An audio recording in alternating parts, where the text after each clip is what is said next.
एक नया आंध्र,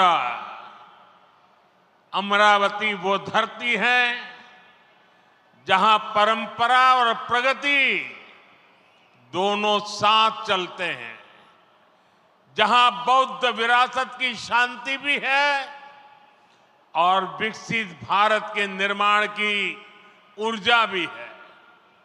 आज यहां करीब 60,000 करोड़ रुपए के प्रोजेक्ट का शिलान्यास और लोकार्पण किया गया है। ये प्रोजेक्ट सिर्फ कंक्रीट का निर्माण नहीं है, ये आंध्र प्रदेश की आकांक्षाओं की, विकसित भारत की उम्मीदों की मजबूत नींव भी है। मैं भगवान वीरभद्र, भगवान अमरलिंगेश्वर और तिरुपति बालाजी के चरणों में प्रणाम करते हुए आंध्र प्रदेश की सम्मानित जनता को बहुत बहुत बधाई देता हूं। मुख्यमंत्री चंद्रबाबू नायडू गारू और पवन कल्याण जी को भी मैं बहुत बहुत शुभकामनाएं देता हूं।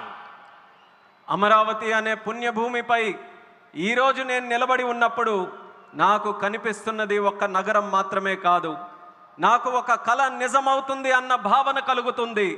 ఒక కొత్త అమరావతి, ఒక కొత్త ఆంధ్రప్రదేశ్. అమరావతి అంటే సాంప్రదాయం మరియు పురోగతి కలిసి నడిచే భూమి. ఇక్కడ బౌద్ధ వారసత్వం యొక్క శాంతి ఉంది, అలాగే వికసిత భారతదేశాన్ని నిర్మించుకోగలిగిన శక్తి కూడా ఉంది. ఇవాళ సుమారు 60,000 కోట్ల రూపాయలు విలువైన ప్రాజెక్టులకి శంకుస్థాపనలు మరియు ప్రారంభోత్సవ కార్యక్రమాలు చేస్తున్నాం.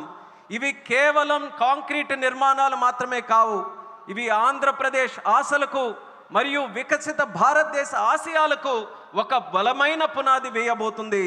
నేను వీరభద్ర స్వామికి, అమరలింగేశ్వర స్వామికి మరియు తిరుపతి వెంకన్న స్వామికి వారి పాదాలకి నమస్కరిస్తూ ఆంధ్రప్రదేశ్ ప్రజలకు హృదయపూర్వక శుభాకాంక్షలు తెలియజేసుకుంటున్నాను. అలానే ముఖ్యమంత్రి చంద్రబాబు నాయుడు గారికి, పవన్ కళ్యాణ్ గారికి నా ప్రత్యేక శుభాకాంక్షలు తెలియజేస్తున్నాను.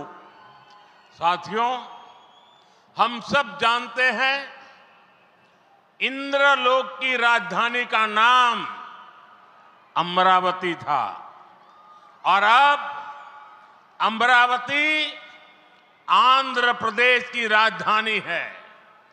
ये सिर्फ संयोग नहीं है, ये स्वर्ण आंध्रा के निर्माण का भी शुभ संकेत है।